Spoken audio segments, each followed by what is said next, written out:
जाहिल खतीब है कि जो पीरों कह के छोड़ दे। कोई भी पीर बेअमल नहीं होता। जितने भी पीर होते हैं सब बाअमल होते हैं। पीर और पैर में सिर्फ ज़ेरो ज़बर का फर्क है। पैर समझते हो कि नहीं आप लोग? तुम्हारी भाषा में लात, तो उर्दू जबान में ज़ेरो ज़बर का फर्क है। जिनका तस्करा वो यूट्यूबर कर रहे हैं मौलवी, वो पीर हैं ही नहीं, और ना वो ऐसे पीरों की सोबत में बैठे। पीर को समझना है तो पीरों की सोबत में आओ ना। और गुस्ताखियां आमतौर से लोग मशाइख के लिए कर रहे हैं, जिससे अहले सुन्नत वल जमात को शदीद नुकसान पहुंच रहा है। मैं उन तमाम यूट्यूबर मौलवियों को आज ये गुजारिश करना चाहूंगा कि आप अहले सुन्नत वल जमात को नुकसान मत पहुंचाइए, क्योंकि पीर, शेख, आलिम, सूफी, दुर्वेश, कलंदर, फकीर ये अहले सुन्नत वल जमात के अलम है। और अगर आपने अलम को झुका दिया, गिरा दिया, तो इस्लाम को बुलंद नहीं कर पाओगे। अगर शेख अलाउल हक पंडवी और मखदूम अशरफ जहांगीर सिमनानी, जलालुद्दीन तबरेजी, नूर कुतुब आलम पंडवी का तस्करा न किया जाए हिंदुस्तान में, ख्वाजगा का जिक्र न किया जाए हिंदुस्तान में, तो बोलिए इस्लाम की पहचान होगी? आज अफसोस है कि एक दूसरे से सुन कर और टीआरपी अपनी हासिल करने के लिए कुछ लोग ऐसे जुमले बोलते हैं जिससे अहले सुन्नत वल जमात को नुकसान पहुंच रहा है। अगर आपने किसी पीर में कमी देखी है तो कमी को देखकर खामोश रहना उसके सामने ये भी ईमान की कमजोरी है। आपने अगर किसी पीर में कमी देखी तो बिला तकल्लुफ आप उसी के सामने गुजारिश कीजिए कि हजरत आपने ऐसा फरमाया, शरीयत में ऐसा नहीं है। हो सकता है कि अनजाने में सबकत लिसानी में किसी पीर साहब से कोई बोली निकल गई हो, ठीक है, और आप उसको उसकी गैर मौजूदगी में उसकी बुराई बयान कर रहे हैं पूरे जगत में, तो ये भी एक तरह की गीबत है। इस चीज को समझिए कि ये भी एक तरह की गीबत है। जन्नुल मोमिनीन खैरा, ये सिर्फ मदरसा नहीं है, यहाँ सिर्फ पढ़ाया नहीं जाता, यहाँ पिलाया जाता है, यहाँ तरबियत दी जाती है। तो आज बात आ गई मौलाना शाहजहां, ये मेरे बहुत ही सादतमंद मुरीद हैं और तालिब इल्मी के जमाने में ये मुझसे मुरीद हुए थे। मैं भी जवान था और इनका उन्फवाने शबाब था, और अल्हम्दुलिल्लाह तकरीबन 40 साल तो हो ही रहा है। ये मुझे देख रहे हैं और मैं इन्हें देख रहा हूँ, लेकिन आज मैंने देखा कि इनकी जुबान पर भी उन यूट्यूबर का असर आ गया जो मखदूम अशरफ मिशन के प्रांगण में किसी की ऐबजोई कर रहे हैं। हम बुरे को बुरा सिर्फ समझते ही नहीं, कहते हैं उसके मुंह पे। वो अगर मौजूद नहीं तो हम उसको बुरा नहीं कहते हैं। जब तक शहादत शरइया हासिल नहीं होती हम किसी पर इल्जाम नहीं लगाते हैं, हम उस पर कोई हुक्म नहीं नाफिज करते हैं। न पूछ उन खिरका पोशों को, इरादत हो तो देख उनको, यदे बैजा लिए बैठे हैं अपनी आस्तीनों में। तुम्हें क्या मालूम आज हजरत वारिस अली शाह का लोग दम भरते हैं कि नहीं भरते? सारी दुनिया में मशहूरे को नमाज नहीं पढ़ते थे, बड़े बड़े मौलवियों ने फतवे दे दिए, आला हजरत ने नहीं दिया, तो नहीं दिया तो वारिस अली शाह ने उनको आला हजरत बना दिया। बात समझ रहे हो ना? सिर्फ मौलवी मत बनो, सूफी बनो।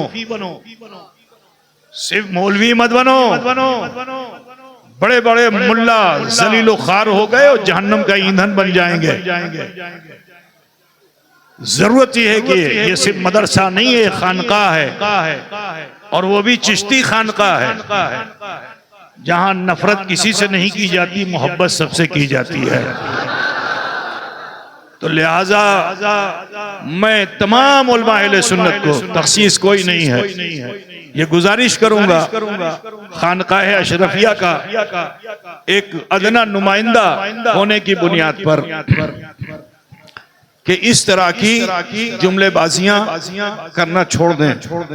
बहुत अच्छा है कि कुरान और हदीस और अक़वाल ज़री के जरिए अपने खुतबात को पेश करें, जिससे कौम मुस्लिम को फायदा हासिल हो। आज जो हो रहा है सबको याद है, इतना सुन लिया है आपने, और मैं इन तमाम कैमरा मैनों से कहना चाहता हूं कि ऐसी तकरीरों को आप आम मत कीजिए। थोड़ी सी शोहरत के लिए, सस्ती शोहरत के लिए, चंद सिक्कों के लिए उस गुनाह में तुम मुलव्वस मत हो। ऐसी जितनी भी तकरीरें कोई करने वाले हैं, तुम अगर उनको रोक नहीं सकते हो तो अपने मोबाइल के जरिए से उनको रोक सकते हो कि उनके तमाम जितने भी क्लिप्स हैं उनको आप कट कर दीजिए। क्या आपको कुरान और हदीस सुनाने वाला आलिम नहीं मिलता? क्या दर्स तदरीस की दावत देने वाला, नफ्स की इस्लाह करने वाला खतीब नहीं मिलता? उनके खुतबात को आम करो। आज अल्लाह का शुक्र है कि हमारे दरमियान सादाते किराम से एक ऐसा गुले सरसबत जो माले गांव की सरजमीन पे पैदा हुआ, बेहमदही ताला इनकी शीरी मकाली का असर ये है कि वो सारे टीआरपी वाले पीछे हैं। अल्हम्दुलिल्लाह इनका आलम यह है कि बुजुर्गों का फैजान इनके साथ है। जुबान शीरी है, अखलाक बेहतर है, और कौम के बहुत अच्छे नब्बाज हैं। कहाँ आप कमियां कर रहे हो? मैंने तो चंद मुलाकातें और चंद इस तरह की महफिलों में मेरे साथ इनकी शिरकत रही, तो मैंने इनका अंदाज़े बयान जो देखा तो दिल की गहराइयों से दुआ निकलती है कि अल्लाह तबारक व तआला ऐसे कुछ और मुबल्लिगीन पैदा फरमा दे ताकि उम्मत मुस्लिमा इस्तिफादा हासिल करे और जो बिगड़ा हुआ नफ्स है उसकी इस्लाह हो सके। मैं दुआ करता हूँ अल्लाह तबारक व तआला उन लोगों को कि जो दूसरों पर ऐब निकालने का नजरिया रखते हैं, अल्लाह ताला उनके दिलों को साफ फरमा दे और अपने साफ शफाफ आईने में मोमिन का चेहरा देखे। अल्लाह तबारक व तआला हम तमामी मोमिनीन मोमिनात को अमल खैर की तौफीक रफीक अता फरमाए। मैं आपसे मालूम करना चाहता हूँ कि मखदूम अशरफ मिशन ने 27 सालों में जो खिदमत की है उससे आप लोग खुश हो कि ना खुश हो? আপনারা খুশি মনে বলছেন কে? মুখ দেখ কে বলছেন কি? সবাই তো আপনারা দোয়া করবেন, টাকা দিবেন চাहे দিবেন না। ये रसूलुल्लाह का शहर है, ये धंसेगा नहीं, ये उठेगा, उठता चला जाएगा। इसको कोई धसा नहीं सकता, इसको कोई निभा नहीं सकता। निभा तुम्हारी भाषा में, हमारी भाषा में निभाना तो कुछ और होता है। समझ गए ना भाई मेरे? बस आपसे यही कहना है कि मखदूम अशरफ मिशन के लिए आप लोग दुआ कीजिए। अल्लाह अगर आपको तौफीक दे, जो तौफीक दे, जब तौफीक दे, कभी याद आ जाए पंडवा शरीफ, मखदूम अशरफ मिशन, उसका आंगन, यहाँ के तलबा, तो उनके लिए कुछ अगर आप सोच लें तो मैं लाखों की बात नहीं कहता, अगर आप 1 रुपया भी देंगे ना तो ये मिशन उस 1 रुपये को लाखों लाख से ज्यादा कीमती समझता है, क्योंकि वो हराम नहीं है, वो बहुत हलाल पैसा है, मुंह देखा हुआ पैसा नहीं है। अल्हम्दुलिल्लाह आज बहमदे ताला आप ये मखदूम अशब मिशन और इसके कारनामे जो देख रहे हैं, ये सूदखोरों से और चोरों से नहीं चल रहा है। अल्लाह का शुक्र है कि किसी वहाबी देवबंदी से भी नहीं चल रहा है। हमारा 27 साल से ऐलान है, जितने मुनाजरा करते हैं, इख्तिलाफ करते हैं, हम रमजान में उससे मदद मांगने क्यों जाएं? हमें किसी देवबंदी बदअकीदा का 1 रुपया क्या 1 आना भी नहीं चाहिए। जिनसे हमारा दीनी मजहबी मिल्ली इख्तिलाफ है, अब वो जो कोई भी हो, हमें उसकी मदद नहीं चाहिए। हम सुन्नी सहीहुल अकीदा गरीब से लेके अमीर तक के हर दान को कबूल करेंगे। और अल्हम्दुलिल्लाह हम बड़े फख्र से कहते हैं कि इदारा जो आप देख रहे हो यहाँ से लेके अजमेर तक, ये सब दौलतमंदों के पैसों से नहीं बना है, गरीबों की मोहब्बतों से बना है आज। तो आप इसी तरह अपनी मोहब्बत पेश फरमाते रहें इंशाअल्लाह ताला। मेरे मुर्शिद, मेरे वालिद यकीनन अल्लाह के वली थे और इसी आस्थाने पे हजरत को मर्तबे विलायत मिला था। आप यकीन जानिए कि साहिब जुबान बुजुर्ग थे, जो कह देते थे वो हो जाता था। जिस जमीन पे आप बैठे हुए हो, ये वो तालाब देख रहे हैं पीछे, तालाब से थोड़ी सी ऊंची जगह थी ये, बस तकरीबन 12 फीट गड्ढे की ये जगह थी। कौन अक्लमंद इसे पसंद करेगा कि जिसके न दाएं बढ़ा जा सकता है, न बाएं बढ़ा जा सकता है, न आगे बढ़ा जा सकता है, न पीछे बढ़ा सकता है। दाहिने रास्ता, बाएं रास्ता, आगे रास्ता, पीछे तालाब।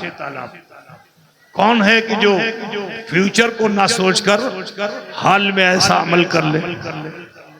ये तो वही करेगा कि जो साहिबे हाल होगा। तो हुजूर अशरफुल औलिया साहिबे हाल थे, और उन्होंने जिस जमाने में ये फरमाया था कि ये मदरसा से मदरसा नहीं होगा, यहाँ से स्कूल भी चलेगा, यहाँ से हॉस्पिटल भी चलेगा, यहाँ से दीनी और दुनियावी सारी तालीमात होंगी इंशाअल्लाह ताला। तो उस वक्त लोग कहते थे कि हुनूस दिल्ली दूरस। जुमला क्या बोलते थे कि अभी दिल्ली दूर है, ईटा होते पारे ना के मतन होबे, 1 टका 2 टका से किचु होबे। हुजूर अशरफुल औलिया ने कहा मुझे हराम पैसे से मदरसा नहीं बनाना है, गरीबों के बहे हुए पसीने से कमाई हुई वो दौलत जो 1 रुपये की सूरत में यहाँ आती है, वो लाखों से अच्छी है। आज अल्हम्दुलिल्लाह तुम्हारे दिए हुए का ये दिया है। दिया समझते हो कि नहीं? ये तुम्हारे दिए हुए का दिया है। दिया पूछते हो? दीपक, दिया तुम्हारे दिए हुए का दिया है, जिसकी रोशनी अर्श तलक है। कहां तक है? अर्श तलक है। दुआ करो अल्लाह ताला हम सब की नेकियां कबूल फरमाए। आप सबसे भी कहना है, मैंने उलमा से तो कह दिया, आप सबसे भी कहना है, अपने समाज से गीबत खत्म कर दो, अपने समाज से बुराइयां खत्म कर दो, अपने समाज से नफरतें खत्म कर दो। आज इन बुराइयों जैसे मुस्लिम समाज जिसे बहुत इज्जत मिली थी इस हिंदुस्तान में, आज हम जिल्लत के अमीक गार में जा रहे हैं। तो लिहाजा जरूरी है कि सिला रहम बन जाओ, सिला रहम बन जाओ, रहमाओ बैनहुम की सच्ची तफसीर बन जाओ। अगर किसी ने दुख दिया है तो उसे फौरन माफ कर दो, और अगर किसी को दुख दिया है तो फौरन माफी मांग लो। अगर ये अमल तुम करने लगोगे तो अल्लाह ताला तुम्हें घटाएगा नहीं, दिन ब दिन तुम्हें बढ़ाएगा। तो लिहाजा सब मुसलमान आपस में मिलकर मिल्लत के साथ अपनी जिंदगी को गुजारें। अभी हमारे पास खुतबा की बहुत बड़ी जमात है। अजीजुल कद्र मौलाना अमीनुद्दीन साहब, अमीनुल कादरी साहब,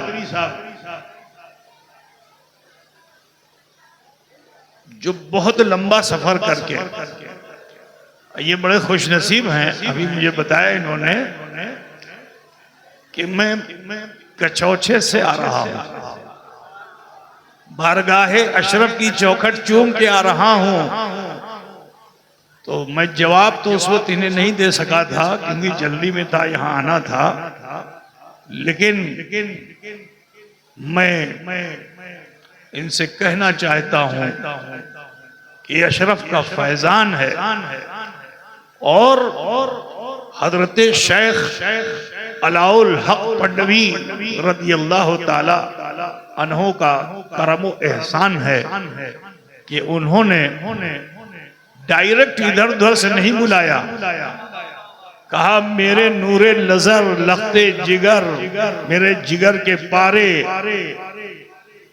जिनके लिए मैंने सोचा था कि इन्हें क्या नाम दूं। आजकल तो उपनाम इतना आम हो चुका है कि अबजद हवस भी नहीं पड़ता और उसके नाम के साथ मुफ्ती लग जाता है। समझ गए ना? मुंशी कह दो इस जमाने में तो खफा हो जाएगा। समझ गए ना? ये हालत तो अशरफ जहांगीर वो हैं कि जिनको हजरत शेख अलाउल हक इतना प्यार फरमाते थे कि मैं अपने इस चहीते को क्या नाम दे दूं, क्या नाम दे दूं, क्या नाम दे दूं। तो चिल्ले खाने में जहां से रस्म होती है उर्स की, कल इंशाल्लाह होगी, आप लोग उसमें शिरकत कीजिएगा, फैज हासिल कीजिए। तो उस जगह पे आप तहज्जुद के वक्त में तहज्जुद की नमाज पढ़ करके बैठे थे कि ख्याल अशरफ आ गया कि क्या नाम दे दूं, क्या नाम दे दूं। तो जानते हो हुजूर अशरफ सिमना खुद फरमाते हैं कि मुरा अज हजरत पीरे जहां बख्श खिताब आमद के अशरफ जहांगीर। मैं आपको बता दूं अशरफ जहांगीर सिमनानी अलाउल हक पंडवी के कितने चहीते थे कि हजरत के एक भांजे हैं, उनका नाम है हजरत अबुल हसन, क्या नाम है, अबुल हसन धक्कड़ पोश, यही नाम है ना गालिबन, जो दीनाजपुर में है। तो ये भी जज्ब वाले बुजुर्ग थे, नमाज नहीं पढ़ते थे। लो नमाज नहीं पढ़ते थे। अब आज मौलवी सुनेगा तो कहेंगे ये कैसे बुजुर्ग थे, नमाज नहीं पढ़ते थे। अल्लाह ताला ने कुछ बंदों को खास कर दिया है जिन पे कैफियत जज्ब जब तारी होती है तो जिस्म यहाँ होता है और रूह कभी मक्के में होती है, कभी मदीने में होती है। बात समझे ना? वक्त पे नमाज वो पढ़ते हैं, तुम्हारी नजरों में नहीं आते हैं, तो नमाज नहीं पढ़ते थे वो। दावत दिया तो कहा कि क्या जाऊं तुम्हारे वहां, तुमने तो मुसल्ले की भी जगह नहीं रखी है। तो आप बामौकिल बुजुर्ग थे, बामौकिल बुजुर्ग थे। अपने मौकिलों को, जिन्नातों को हुक्म दे दिया, एक ही रात में मस्जिद तामीर हो गई। तो कमलाबाड़ी जो दिनाजपुर में है, वहां पे वो जो मस्जिद है वो एक रात की बनी हुई मस्जिद है जी। फिर तशरीफ लाएगा, चलिए। तो मखदूम अशरफ ने यहाँ खानका बना रखी थी, आज भी उसका गेट निशानी के तौर पर मौजूद है। तो उसी गेट कारा, तो वो जिक्र के वक्त बजता था, उसकी धुन अलग थी। अजान के वक्त नकारा बजता था, उसकी धुन अलग थी, इत्तिला के लिए, ठीक है। खाने के वक्त का नकारा बजता था, उसकी धुन अलग थी। अब हजरत जो तशरीफ लाए तो आप तो मजसूब आदमी थे, जैसे ही नकारा बजा आए आकर के उस नकारे को पलट दिया। आज भी उस नकारे का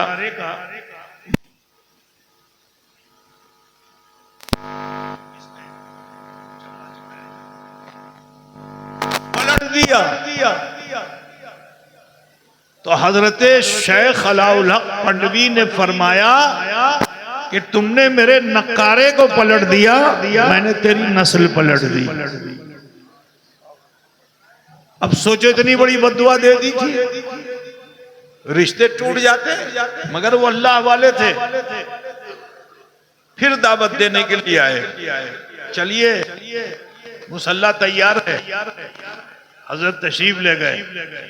तब आप सोचो कि दिल में कितना दर्द हुआ था कि अशरफ के नकारे को भांजे ने पकड़ा, पलटा, सगे भांजे थे। तो पत्थर की दीवार में हजरत शेख अलाउल हक ने अपनी उंगली को धंसाया और फरमाते हैं सब कच्ची तो है, सब कच्ची तो है। तो अशरफ का वो मुकाम है। तो आज मौलाना अमीरुल कादरी साहब यूं तो इससे पहले यहाँ हाजिर हुए हैं, लेकिन कचौचे शरीफ से नहीं हाजिर हुए। आज फैजान अलाइया यूं समझ लीजिए कि इनके जरिए से आप तक पहुंचेगा, क्योंकि ये कचौचे से आए हुए हैं। इंशाअल्लाह तबारक व तआला हजरत शेख अलाउल हक वद्दीन गंजलिबाद इब्ने असद लाहौरी पंडवी रदी अल्लाह ताला अन्हु और दावन्ना का फैजान करम इन पे जारी और सारी रहेगा।